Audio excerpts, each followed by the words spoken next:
الحمد لله والصلاة والسلام على رسول الله. أما بعد فأعوذ بالله من الشيطان الرجيم.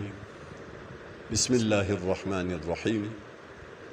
الذين إن مكناهم في الأرض أقاموا الصلاة. الآية. صدق الله العظيم.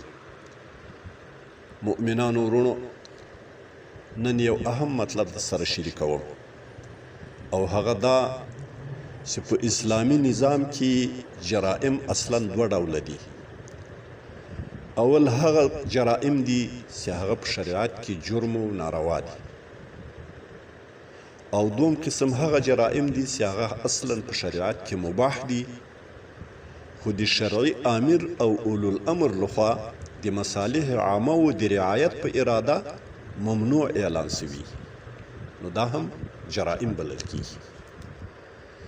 بناءً په اسلامي حکومت کې د کورنیو چارو د وزارت اجرایوي مسؤلیت دا ده چې د امر بالمعروف او نهي عن المنکر تر عنوان لاندې د دواړو ډولونو جرائمو مخه ونیسي. نو ویلای سو چې په ننني او اوسني عصر کې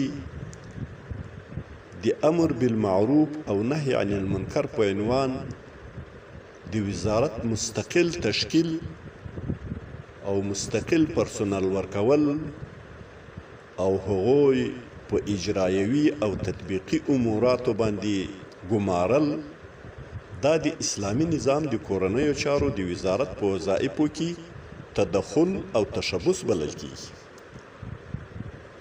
حقیقت دا ده چې په اسلامي حکومت او اسلامي نظام کې د دعوت او ارشاد په نامه باندې یو اهم ارګان باید خامخا په مستقل طور باندې تشکیل وي. د دعوت او ارشاد وزارت با د اسلامي تعلیماتو لپاره یو اعدادیه قوه وي. د ځوان نسل او د خپل رعایتو لسونو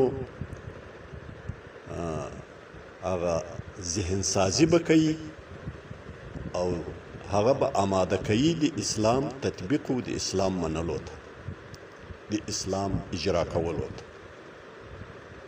دعوت او ارشاد به د خلقو د عقایدو د اصلاح کولو او د دینی او شرعي اعمالو د فضائلو تعلیم او ښودنه په پوره حکمت، متانت، لینیت او شفقت سره سرته رسوي.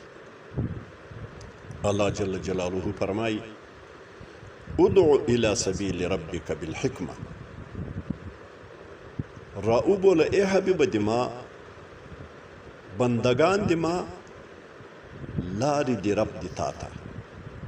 ای هر داعی مسلمانا دما بندگان دی تا دی رب لاری تراو بوله بالحکمت په حکمت سره، والموعظة الحسنه په نیکو مواعظو حسنه مواعظو سره، او که په ځینو کسانو کې د عناد او د مناظرې او د مقابلې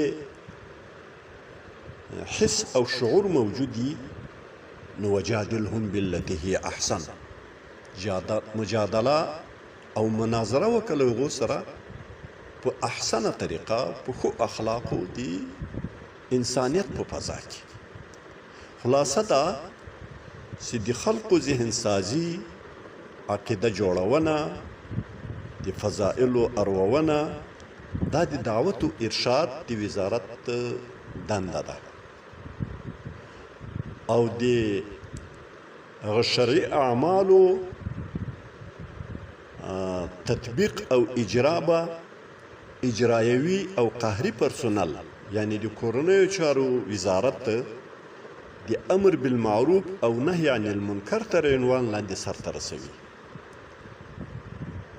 مثلا لکه مخنیوی د غلا، قطاع الطریقي، سود، رشوت خوړل، قمار، ډاکې، فحشا، روزهخوري، ترک د جماعت، ظلم کول، احتکار او ګران فروشي او داسې نور.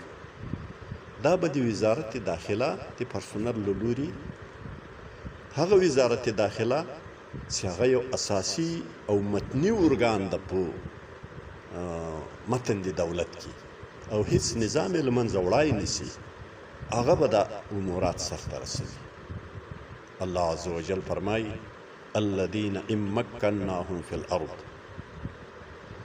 داسې الله په چا لورونه د خپل رحم و کرم کړې ده، د خدای په رحم و په کرم کې راغلي دي، الله به د خپل نعمتونو پیرزونه کړې ده. ان مکناهم فی الارض، الله عز وجل فرمایي که زه قدرت و تمکین و حکومت ورکم په ځمکه کې، اقاموا الصلاة، دوی په پوره اهتمام سره اقامه د لمانځه کوي، لمونځ قایموي. و آتوا الزکاة، او زکات ادا کوي ورکوي. و امروا بالمعروف، او امر کوي په هر معروف کار باندې. و نهوا عن المنکر، او منع و نهی کوي له هر منکر و بد کار څخه. دا دی قهریه قوې، د اجرایه قوې، د تطبیقي قوې وظایف و صلاحیتونه دي. محمد ابن کعب قرظي رحمه الله چې د عمده و سابقه و سلف و مفسرینو څخه ده، هغه مبارک فرمایي چې دا هم ولات الامور، دغه دی مسلمانانو د امورو متولیان او مسؤولینو او چلونکي دي. بناء په اسلامي نظام کې د امر او نهي او احتساب صلاحیتونه دا له وزارت داخله سره دي.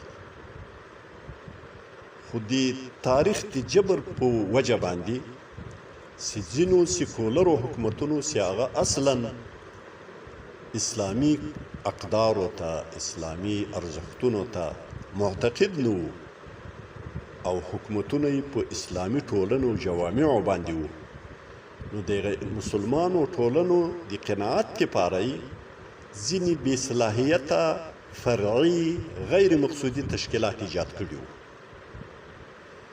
لکه د محتسبینو په نامه اداره، د امر و نهي په نامه باندې اداره، د حزبې په نامه باندې به اداره جوړه کړې وه. دا به داسې اداره وه چې په معمولي تغییر و تبدل باندې به بیا له منځه تللي وو، ختم سوي به وو.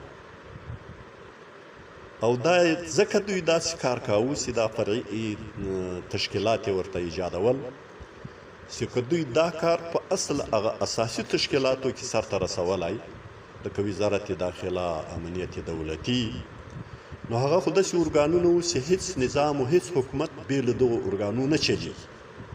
بیا به هغه ارګانونه پاته وو او موجود به وو، نو منکراتو ته بیا مخه نه خلاصېدل، ځکه د خلقو اعتراضاتو سره دا حکومتونه مخامخ کېدل. نو ځکه هغو دغه فرعي تشکیلات ورته ایجاد کړي وو او نه یې غوښتل چې د حکومت د تشکیلاتو په متن کې اساسي ارګانونه دغه وظایف سرته ورسوي. نو الله دې وکړي چې موږ هر څه چې کوو په شعوري طور باندې وکړو، نه په توپیلي طور سره، ځکه رسول الله صلی الله علیه وسلم فرمایي چې لا یکن احدکم امعة، څوک دې د تاسې مسلمانانو امعه نه وي. امعه دا دې ته وایي چې یقولو انا مع الناس، زه له خلکو سره چلیږم. ان احسن الناس احسنتو، خلکو ښه کول زه به هم ښه کوم. که خلکو د امر بالمعروف کار په فرعي تشکیلاتو کې کاوه، زه به هم هغه کار کوم.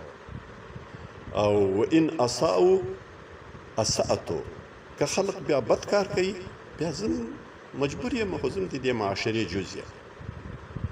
رسول الله صلی الله علیه وسلم فرمایي ولکن وطنوا انفسکم، ټینګ کړئ، محکم کړئ ځانونه خپل په دین او په شریعت باندې ټینګ کړئ، او داسې اعتقاد په ځان کې پیدا کړئ چې ان احسن الناس ان تحسنوا، که خلک ښه کارونه کوي، تاسې به د خپلې عقیدې له مخې ښه کارونه کوئ.